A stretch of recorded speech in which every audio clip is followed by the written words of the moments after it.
Madame, Monsieur, bonjour. Peinture, créativité et spiritualité sont au menu de notre rubrique Culture aujourd'hui, à travers l'exposition sous le titre Un voyage initiatique dans le monde de l'art objectif de son artiste Houda El-Alami, que j'ai l'immense plaisir de recevoir sur ce plateau aujourd'hui. Houda El-Alami, bonjour et bienvenue. Bonjour. Merci. Alors tout d'abord, quelle est la définition de Houda El-Alami de l'art objectif?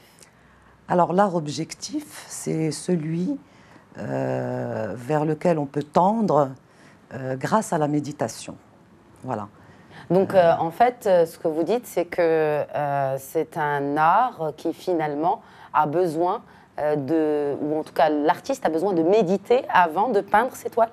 C'est-à-dire que l'artiste a besoin de vider son cœur. C'est-à-dire, vider son cœur, c'est aussi son mental de toutes les émotions ordinaires. Quelles sont les émotions ordinaires? Les émotions ordinaires, c'est le désir, c'est la colère, c'est l'envie, c'est la jalousie.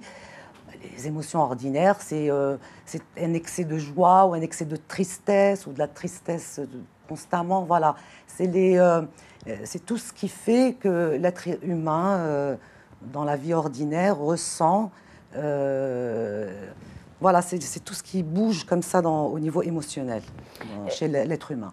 Et finalement, quand on peint après une méditation, est-ce qu'on transmet finalement un sentiment? Est-ce qu'on transmet, parce que vous parlez d'émotion, est-ce qu'on transmet une émotion, même si on n'a pas vraiment envie de la transmettre à celui qui regarde ses toiles après? Alors, si on est dans ce que j'appellerais l'art contraire à l'objectif, donc subjectif, c'est ce qu'on veut transmettre, c'est-à-dire qu'il y a une volonté et en même temps, les émotions sont là et elles s'imposent à l'être humain.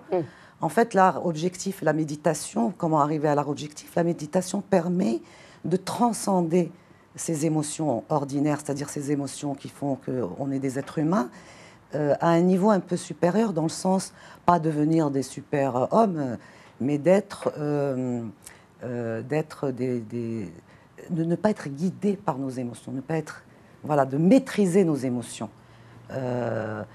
Pas s'en délaisser complètement, finalement. Mais ne pas laisser ses passions, parce que ça, c'est une émotion négative, enfin, une émotion ordinaire. La passion, elle nous maîtrise, elle peut nous faire n'importe quoi.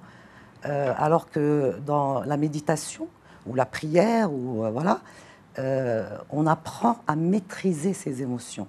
C'est-à-dire que c'est nous qui maîtrisons nos émotions. C'est notre soi intérieur, c'est notre être intérieur qui maîtrise nos émotions. Ce n'est pas nos émotions qui nous maîtrisent et qui font de nous des pantins et des robots et des gens mécaniques. Et qui a initié, ou peut-être qu'est-ce qui a initié Houda El-Alami à cet art objectif? J'ai fait mon petit chemin, en fait. Voilà, je voulais transcender justement ça. Je ne voulais pas peindre la joie ou la tristesse je voulais aller au-delà de ces émotions-là. Donc, et j'ai décidé, c'est un concours de circonstances, mais aussi c'est mon existence, c'est mon expérience de la vie, peut-être l'âge, peut-être les vicissitudes de la vie qui ont fait que, à un certain moment, je me suis posé des questions essentielles qui touchent à mon être profond. J'étais pas forcément contente de certaines choses et satisfaite de certaines choses. Donc je me suis posé des questions et j'ai cheminé, j'ai fait la rencontre, parce que la pensée, l'énergie suit la pensée, donc ma pensée est allée vers ça et j'ai choisi d'essayer la méditation et le yoga méditatif. Donc et ça m'a aidée vers ce genre d'art, c'est-à-dire l'art objectif, ce qu'on appelle objectif.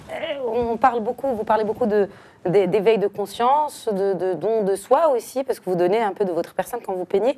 Comment se détacher un peu, ou comment détacher l'art qui a finalement cette connotation très relative et très liée à l'ego? Comment vous avez réussi à détacher ces deux concepts qui sont finalement limite indissociables?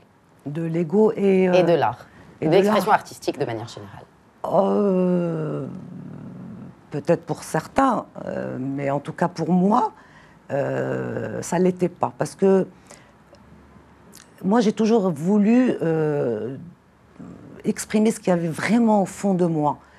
Pas ce qui était au niveau de l'ego, c'est-à-dire au niveau de la personnalité qui est superficielle. C'est superficiel. Je voulais exprimer le fond de mon être. Voilà, c'était comme ça que je voulais l'exprimer. Quand on parle d'art abstrait, est-ce que vous pensez que vous faites partie de ce courant d'art abstrait? Parce que si on voit un peu vos toiles qui sont projetées, on remarque qu'il y a beaucoup de...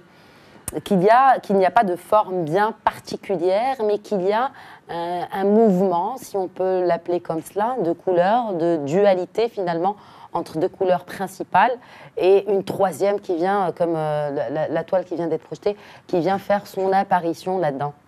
En fait, il n'y a aucun choix au départ. Il peut m'arriver avec mon mental de dire oui, aujourd'hui j'ai envie de rouge, de jaune, enfin n'importe. Et les couleurs s'imposent à moi en fait. Parce que pendant ma peinture, pendant que je peins, pendant l'exercice, je suis comme dans une méditation. C'est-à-dire que je ressens plus... oui, je suis vraiment comme dans une méditation. Tout ce qu'il y a autour de moi, je sais qu'il y a l'espace autour de moi, ce qui se passe autour de moi, mais je suis complètement dans la toile et c'est les couleurs qui m'appellent. En fait, je pose des couleurs volontairement et puis je ne sais pas par quel concours de circonstances, je retrouve d'autres couleurs et projette d'autres couleurs sur la toile. Et bon, j'ai eu une période de noir et j'ai une période de bleu.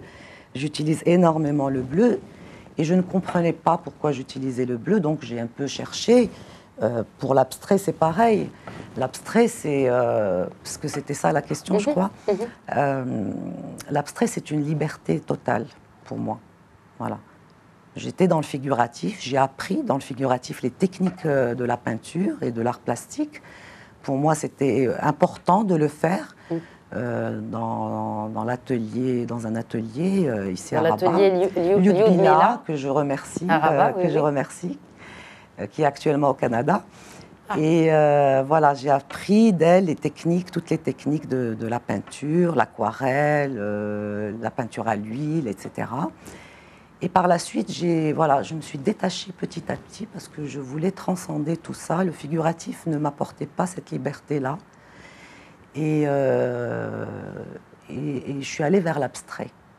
Mais pour moi, l'abstrait, je trouvais que c'était quelque chose d'important.